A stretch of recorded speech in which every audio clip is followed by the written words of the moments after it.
Hi, everyone, and welcome to the Washington County Museum of Fine Arts. My name is Jillian McMaster, and I am the Manager of Publications and Media at the museum.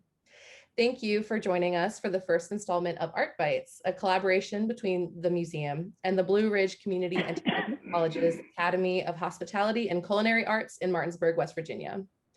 This program is inspired by the exhibition on view at the museum, Bernini and the Roman Baroque, masterpieces from Palazzo Chigi and Ariccia. Today, we have Chef Miriam Conroy and Museum Director Sarah Hall discussing special Italian wines, the history of wine, and making suggestions for wine pairings for the next 4 installments of the program. And we hope that you'll join us for all of the installments, and we have a really great group of chefs with us for ArtBites. I hope you all enjoy this program, and welcome Chef Miriam and Sarah. Thank you. Hi, everybody. Thank you so much, Jillian, and thanks to everyone who is with us. I'm Sarah Hall, Director of the Washington County Museum of Fine Arts, and I'm happy to be with all of you launching this new collaborative program, ArtBites. Somehow, through email exchange, we came up with the name ArtBites, and then the college, who also has lent us their great PR and graphic design help, came up with this great subtitle, Cooking Art History. And you know what? If you go on YouTube, there aren't very many people doing this. So I hope we're blazing new ground in the way we talk about art and food together. We had the opportunity to bring this fabulous exhibition to Hagerstown, and it was kind of because of COVID. The tour, the two middle venues of the tour kind of fell apart, and they were looking for a place to host this exhibition. And when I was contacted by International Arts and Artists back, I think in August, we jumped on the opportunity to host this show. And I also felt really strongly that because we'd all been within our own little worlds for so long because of the pandemic, that we needed to do more with this exhibition than just put it on the walls, that we needed to have fun with traveling through all of our senses as well as we can while staying in our own spaces. And one of the ways to do that is through Italian culture and Italian food and wine. And so this was really a dream that the Blue Ridge Community and Technical College has really jumped on board so enthusiastically to help us realize. So here we are about to spend an afternoon learning about Italian wine. And I need to acknowledge before we get started, the exhibition organizers Global Project Consulting, who worked with the folks at the Palazzo Chigi in Ariccia to tour their collection of Baroque painting, and also International Arts and Artists in Washington, DC, who organized the US tour. They all drove up and visited yesterday, and it was so lovely to see these colleagues. And often they don't get to see the shows that they're traveling. So it was really wonderful that they got to come and see the show. And I also want to thank the following major supporters of the exhibition: Howard Kaler, the James and Mary Schurz Foundation, an anonymous donor, Dr. and Mrs. Robert K. Hobbs, Ms. Susan Chemnitzer, Conservate Inc., and Mr. Louis Kawaja. I'm so happy to have these terrific, creative, enthusiastic partners from the Blue Ridge Community and Technical College's Academy of Hospitality and Culinary Arts.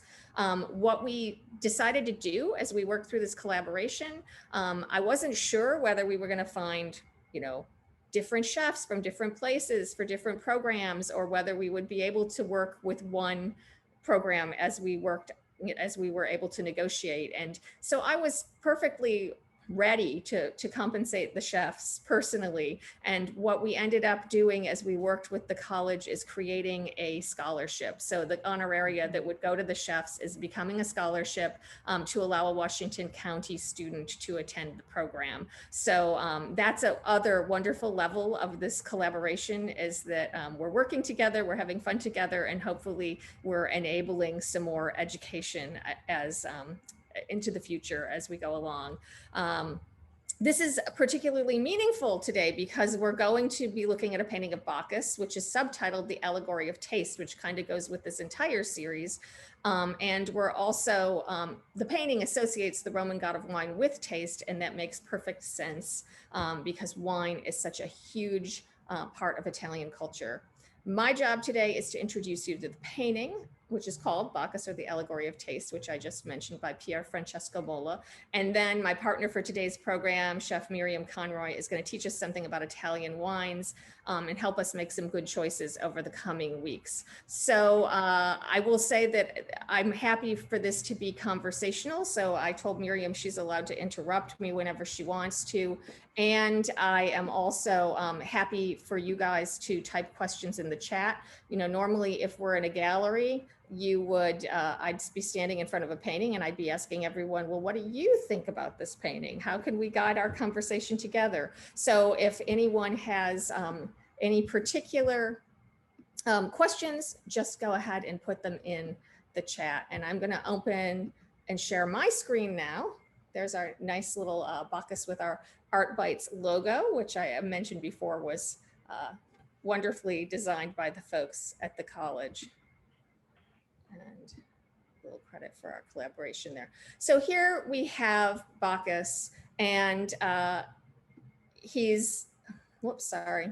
I do this sometimes when I'm sharing my screen. I accidentally hit the wrong thing, but we have Bacchus here, and in a minute, I'm going to talk about why we know this is Bacchus. I don't know if any of you have, I always like people to look at the painting, so I'm going to leave him on here for a second so you guys can take a good long look at what you're seeing.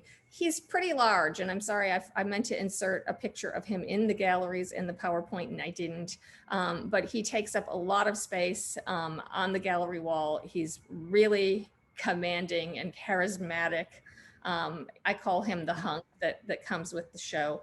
And we've used him on a lot of our promotional materials. If anybody has anything they want to add about Bacchus, go ahead and, as I said, put it in the chat. This is a painting by Pierre Francesco Mola. It was commissioned by Cardinal Flavio Chigi. And here we are looking at the Palazzo Chigi in Ariccia, which is a hill town about 16 miles from Rome. This was actually the country residence. So the Chigi family had a main residence in Rome, but the country residence is now the home of this collection, and also a relatively newly created Museum of Roman Baroque art. So they are now taking donations and building on the collection that they received from the Chigi family. And there's another view of Ariccia, just to give you an idea of where this painting came from. Pierre Francesco Mola, his dates are 1612 to 1666. If you come to the exhibition, and I'm going to go back to the painting here. If you come to the exhibition and look through the galleries, I think the majority of the paintings in the show are dated sort of 1650 to 1675, this third quarter of the 17th century. And this is around 1662 to 1666.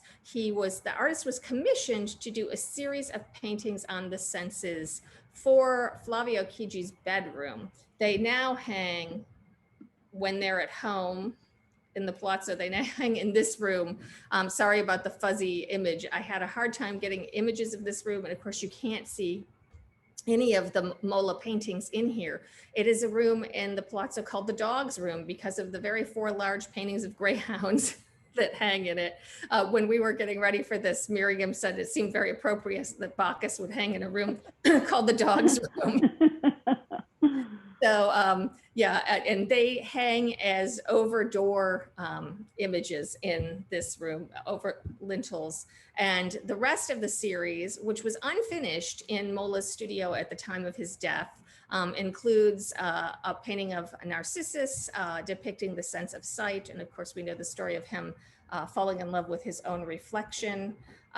We also have Hyacinth, the sense of smell. He's in a particularly kind of come hither pose here as he looks at us over his shoulder. Sorry, it was really hard to find an image of this and I couldn't find a color one. But you see between Bacchus and Hyacinth and Narcissus, we've got sort of 3 pretty beautiful young men sort of in the sensual prime of their lives. And Flavio Chigi had these commissioned for his bedroom. I had a quote about him, if I can find it. Someone at the time, a Genoese diplomat who visited the Cardinal Flavio Chigi, described him as deeply troubled by carnal impulses. So his love life is well documented. He had numerous affairs. And so having these kind of sensual paintings in his sleeping chamber made a lot of sense. Of course, the last painting in the series is a little less sexy. It is Homer, who was blind. It is about hearing. So we have music being represented here with Homer. I also wanted, and I'm going to jump around here a little more and look at our Bacchus again. I should have had him just be like every other slide. So, you know, my primary observations when I look at this painting is that he's beautiful, right? But he's also really close to us. He's almost confrontational. Rarely do you look at paintings where the subject is, you know, right there. There's hardly any foreground. There's this sense of he's coming into our space, almost confrontational. Of course, he's in classical dress. I'm gonna, you know, show you a slide in a moment, which gives sort of the hints of how we know he's Bacchus. If you're not a trained art historian or aren't looking at a lot of classical imagery, what do we know about Bacchus? And he also looks quite young in here. It's the color is really rich and beautiful, right? The beautiful colors in the sky.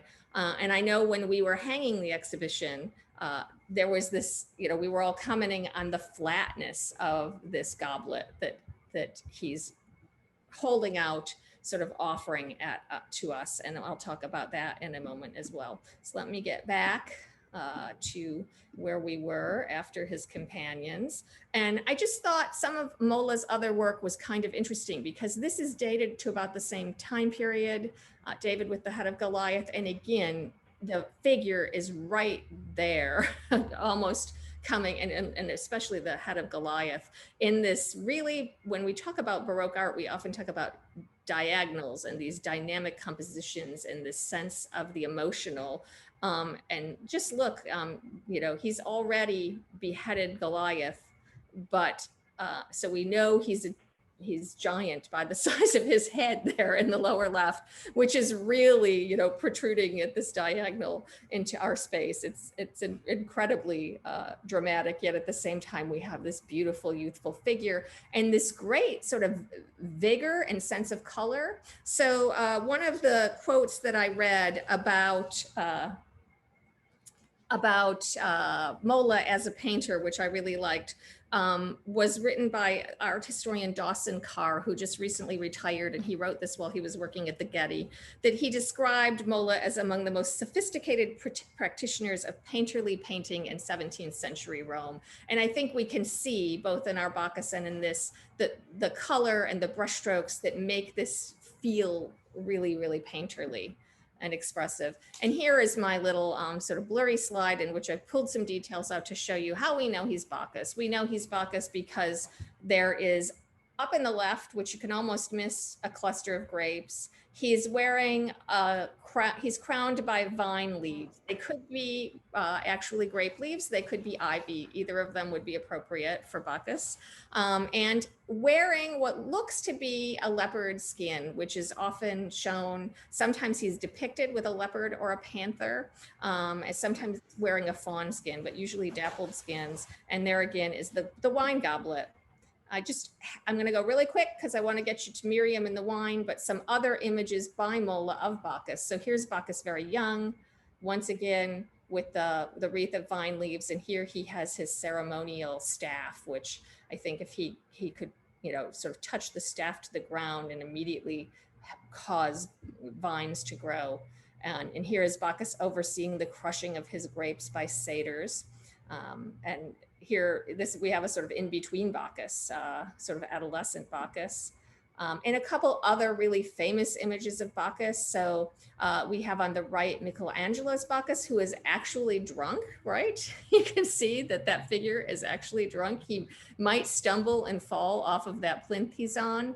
And that is sculpted by a very young Michelangelo in his early 20s. And this is, I think, 1496 or so. And about 100 years later, Caravaggio does his famous Bacchus, which is, he's giving the sort of come hither look that we saw in that other painting by Mola I showed, and actually sort of offering us the wine in a very similar kind of goblet. We have an infant Bacchus here, who already has the wreath and is by a flask of wine. And then I thought this was interesting, the birth of Bacchus. So Bacchus is sometimes described as twice born because his mother was mortal, and Juno, so that we're talking about Roman gods here. Jupiter is up here, and he's got his lightning bolt, and Juno is jealous of the love affair he had with the human and convinces him to appear in his human form to her, or his god form, I guess. And it is, more than a human can bear. She basically spontaneously combusts. You can see the flames here, but the infant is being caught and saved. In the myth, he's actually stitched into the thigh of Jupiter and completes gestation there. So that dramatic painting gives you a little Bacchus backstory, and then a little history on the kind of drinking vessel. So this is a Greek kylix, which would be more like a shallow bowl that you would drink out of, with these two handles and sometimes no stem or a very shallow stem. And you can sort of see that they could be the ancestors of these drinking vessels, which are all Venetian from 16th and 17th century. So you're looking at a much more wide, shallow kind of drinking vessel than what we are accustomed to these days. And kind of fun here to look at Veronese's Wedding of Cana and see that in the bottom left corner here, folks are drinking out of those kind of almost plate-like goblets. Another image of that. And here's our handsome young man again. A couple sketches of Mola's that show a kind of similar setting to where we have Bacchus. And now I'm going to turn it over to Miriam. So I will check the Q&A as we go along. If anyone has any questions about the exhibition or the painting, I am really happy to answer them. And I just hope everybody has a good time. And now let's move on to the wine. Okay, well, hi everybody. So I'm Chef Miriam Conroy. I'm the department chair at Blue Ridge Community College and the Academy of Culinary, Hospitality and Culinary Arts. I've been teaching there for 10 years now. So we were very excited when Kevi, one of our chefs, and Sarah came up with the idea of doing this.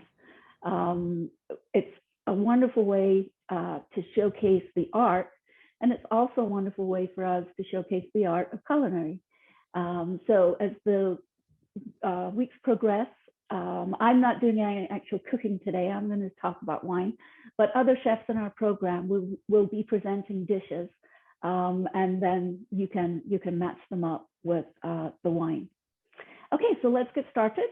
We're going to move on to the next screen here. Okay, so wine in Italy through the ages. They reckon they've been making wine in Italy for over 4,000 years. Somebody once described Italy, the country. They said it is not a country as so much as it's one big vineyard. Every region of Italy grows and cultivates grapes. So the Etruscans and then the Romans really developed winemaking processes. And one little fact relating back to our little god Bacchus there was that eventually the Roman authorities tried to ban the Bacchanalia, which is the festival of Bacchus, because they were just really completely out of control. You know, you're talking drunkenness and lewdness and orgies and all kinds of things going on there. So they decided that was enough. The Catholic Church was also pivotal in winemaking, and just as it was throughout most of Europe with the monasteries, with cheesemaking, with that was all part of it. Italian wine has a different profile and a different history than, for instance, winemaking when we think of France. Italians made their wine to drink. They made quantity, not necessarily quality for them. But it was made just to be drunk. Italy is the second highest wine producer in the world, although there are other countries coming up there. And actually, we're all drinking, I think, more wine than we used to. And of course, wine is now regulated. The Italians started their own organization, their own criteria and regulation in 1963, and now as part of the European Union. There's very specific regulations about labeling, wine production, grape varietals, alcohol, all those things that go into that. So that's a very short snapshot from ancient Italy all the way through to the modern day. So if we can move on, okay, let's talk a little bit about the Catholic Church influence. Wine was used in the sacrament. So as Catholicism spread, the monks that went with them expanded on winemaking, especially in Italy and other parts of Europe. And they did the same with cheese production, bread baking, etc. And they were repositories of knowledge. Okay. The Catholic Church actually promoted the Baroque style of art that we are looking at today. They wanted to have their congregants, their followers, to have some kind of visual representation of the Bible stories that they were learning about, and the moral implications of their behaviors based on those stories. So I'll just add that I often describe Baroque art as propaganda for the Catholic Church against the Counter-Reformation. All of that drama, all of that emotion is meant to sort of, work a lot of persuasive power on the members of the church. But classical subjects like Bacchus were a way to indulge in sensuality and eroticism that biblical subjects, sometimes afforded, but not always. Mm-hmm. So here we are. Okay, so ancient and modern wine. There we go. So alcohol was added because water was not safe to drink. And ancient people figured out that fermented products like wine and beer, they could be added to water and make it potable. So especially at Roman times and times like that, it was customary to drink a mix of water and wine. And drinking unadulterated wine was considered very risky behavior. That was, you were being quite rebellious if you did that. In those times, public drunkenness was frowned upon, and in this day, today in Italy, it's still frowned upon. They consider it very gauche behavior if you are drunk in public. So in our modern times, we don't need wine to safely drink our water. So we have other purposes for it, pleasure. And wouldn't Bacchus just love that, right? That's right up his alley. So let's get into the wines, and we'll talk about those. And we're going to get started with our Prosecco. And yeah, there we go. Okay, so we just popped the cork. So this is the Prosecco that I selected. And this is the, where is it? Bizol Jeho Prosecco. Prosecco is not champagne. Please don't think of them in the same way. Yes, it's very fuzzy, very fizzy. It's very light, but it is, unlike champagne, it is not a wine that's supposed to be aged. You can see we have some bubbles here. Maybe you can't, but you can see the fizz when it came out. And this is lovely, lovely light summer wine. If you were lucky enough to join us last week when we came for the open house at the museum, we had some Prosecco then too. So the Italians are not so serious about their winemaking. They don't put as much effort into it. Although varieties like the Prosecco that we have here have become very, very popular recently. When you think about Italian whites, you think about Pinot Grigio, you think about the Soave, you think about Francesco. They're all very soft, very drinkable, very bland wines, really. Where they put their effort is into the red wine, okay? And so we're going to talk about some of the red wines that we have here. Okay, so let's move on to the next one, okay? This one's very interesting for me. This is actually from Sardinia. It's made with 100% of the Cannonau grape. Beautiful, beautiful, beautiful. Look at that lovely color. Yeah. Okay. Just look at that. That is really, really lovely. You can see the leaves. And it has a wonderful aroma. I did make a point of putting up on the PowerPoint the actual winemakers notes for their wine so that you can maybe have an idea of what to expect. And I also put up some reviews.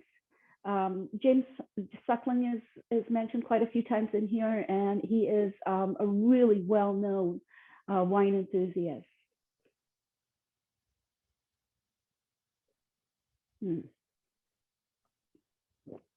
And that is just really lovely. It has a lot of acid and really, really captures your palate right away. It's very dry. It catches you in the back. There's citrus, lots of lemon in there. So this is, as I say, this is one from a different area. When we think of Italian winemaking, we really think about the Piedmonts, the Tuscans, these big reds. So this is something that I hope that you will try and enjoy. So the next one that we have, I'm actually only going to try 3 of them today, but I am going to talk about the rest of them. 3 are Cascana wines. And of course, when we think about the Cascana wine, we think about Tuscany. This one is actually a blend. They introduced to be Tuscan, it must have Sangiovese grapes in it. But this one is actually blended with Petit Verdot and Merlot. This is just a lovely, drinkable wine. You can serve it with absolutely anything, whether you have fish or you have chicken, it doesn't matter. This is just a really delicious wine, not too expensive, and just a really wonderful way to go. So I'm just going to pour myself. Again, you'll see the beautiful red color. And that is something indicative of the Italian wines. The colors are just gorgeous, kind of reflective of our Baroque, right? Because you can see the wonderful colors in the paintings, and then you can see the wonderful color in the wine.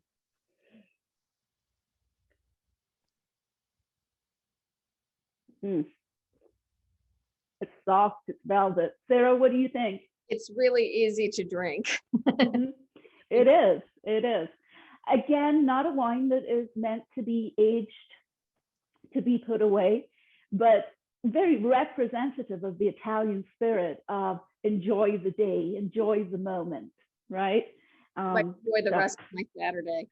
Yes, absolutely. So the other wines I'm just going to introduce you to, this is also Cascana wine. This is produced a little more traditionally. Okay, this is El Paso, and this one is Sangiovese. Okay, and there's just not the same mixture of the different types of grapes with this. The next one we have up is our Castellanes. This is, I would consider this a little more special if you were going to have a special meal. And then you're looking more in the last 2 wines, you're definitely looking more in your meats. You're looking at red meat, you're maybe looking at rabbit, things like that. And so this is the Sangiovese, and this is the Castellane. This is, it's a lovely, soft wine, lots and lots and lots of berries. It's concentrated in there. And then the last one, of course, is the granddaddy of them all. When you think about Italian wine, you think about Chianti. And poor Chianti really kind of got a bad rap when it first came to America, because we had those round bottles with the woven baskets, right? The cheap red wine that was in Italian restaurants. But in recent years, the Chianti has changed. There are some really wonderful wines. Now I want to make sure, and I hope you can see this, on the back of the designated Chiantis, there is a little rooster. Okay, he will be somewhere either on the bottle top or on the label. Okay, and then when you see that rooster, that tells you that this is an authentic Chianti, and it is made. It's got 80% Sangiovese, and then a combination of other grapes. But it has been produced in accordance with the Chianti winemakers standards. This is a big, bold wine, right? This is, you're going to have a steak with this wine, or a really, really rich ragu, something just, you know, that's going to take this wine. So these are some of my favorites. I hope you enjoy them. As I say, the wine notes are all up there for you to have a look at them. As we go through the program, you'll maybe see them pop up again with the other chefs. I'm happy to take any questions if anybody has any questions.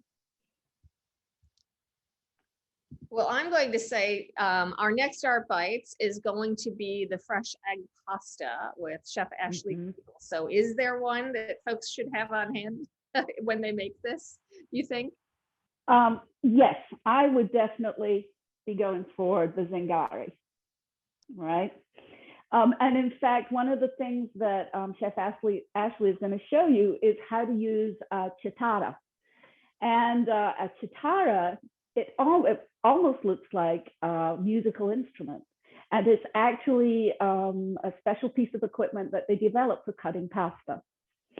So she's very excited to share that with you. It's wonderful. So we have anyone else out there? Okay, something just came up in the Q&A about where would we be able to find these wines? Any really good wine merchant will be able to get them for you. Since the pandemic hit, my husband and I have been ordering wines online. So if you go on and you just type in wines online, you get a list of different companies that you can go to and order the wine. So that's what we usually do. For those of you in Hagerstown, I did find the Zingari yesterday at, I think it's Long Meadow, has a wine and spirits store. Found that pretty easily so that I was able to join along at least with one wine today.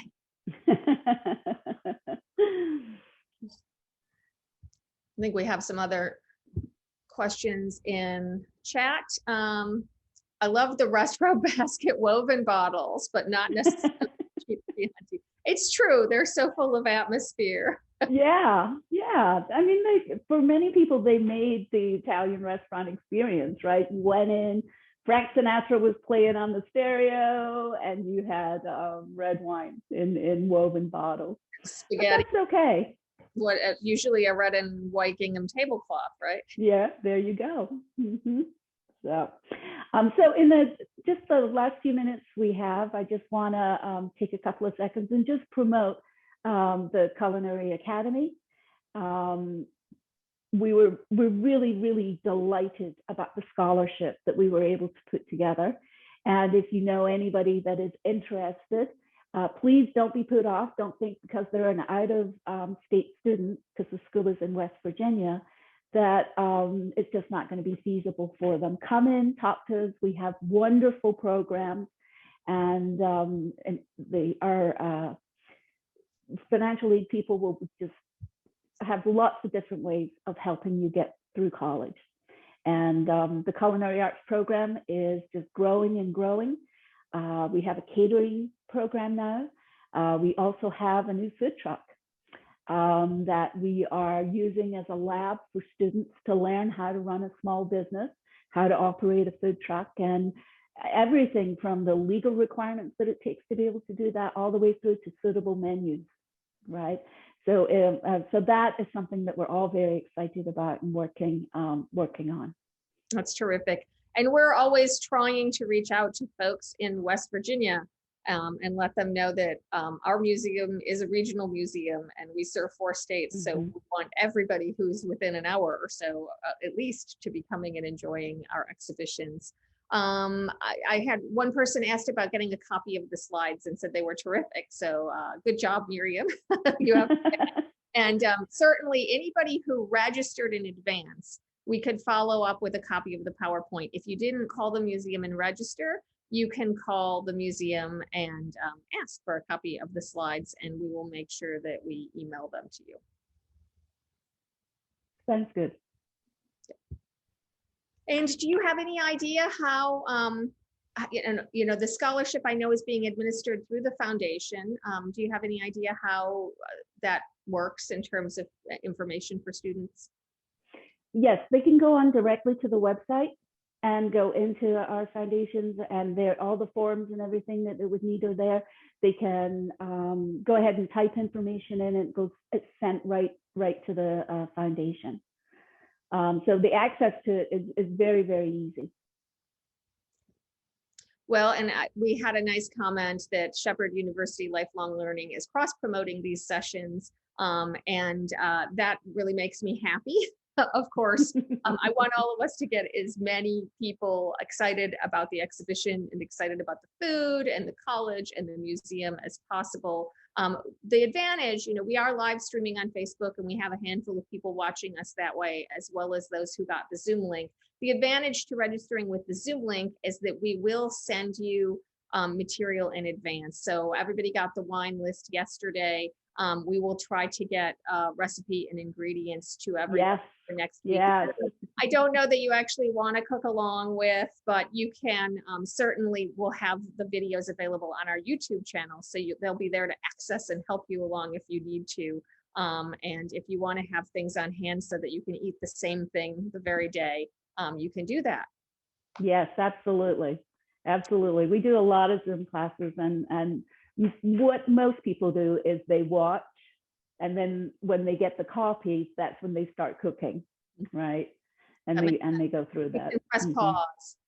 Yeah, exactly. So we also had are you going to discuss accompanying wines next week? We just talked about the Zingari being a good wine to go with next week's pasta. I'm not sure if Ashley has that planned as part of her conversation next week. Well, we'll figure it out.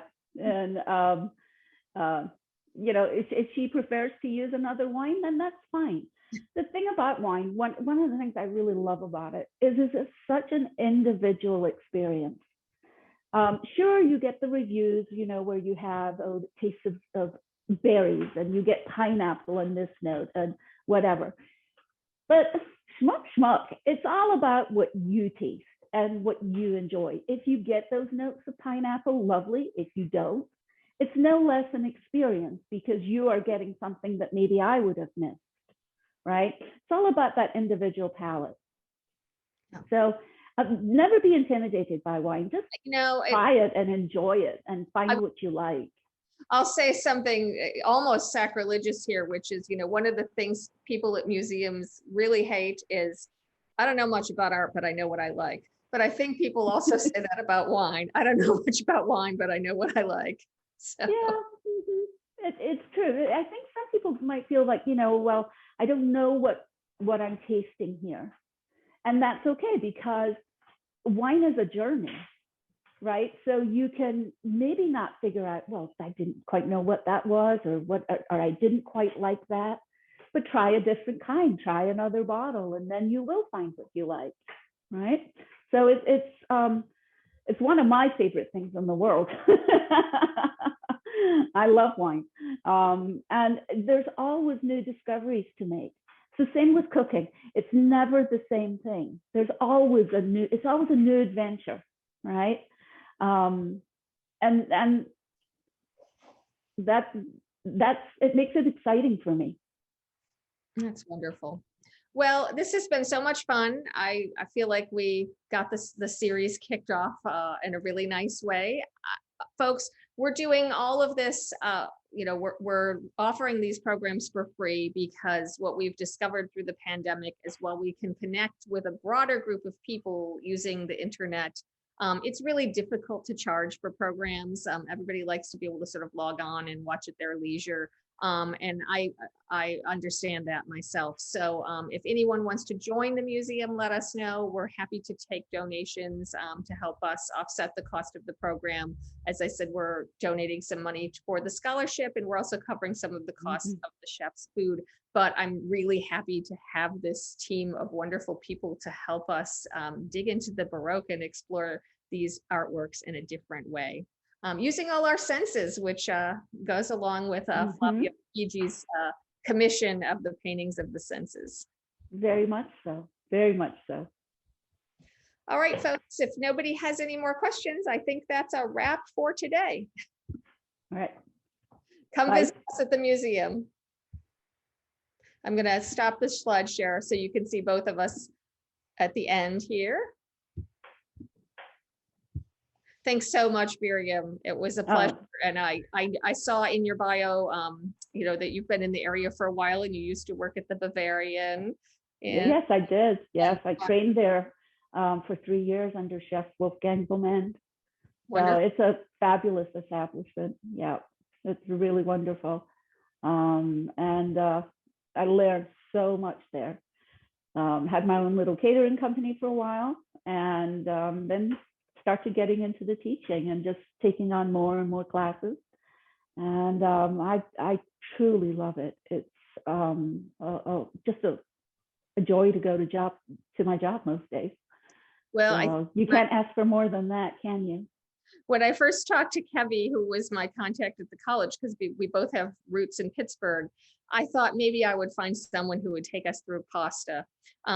It was just a wonderful thing to find such enthusiastic folks who all jumped aboard, and we created this 5-part series. So do come back next week, everyone, when we have Chef Ashley Peel doing the pasta and our Agneta M. Steinschreiber curator Daniel Fulco talking about the landscape with hunting scene. So we'll see you then, I hope. Bye-bye. Bye.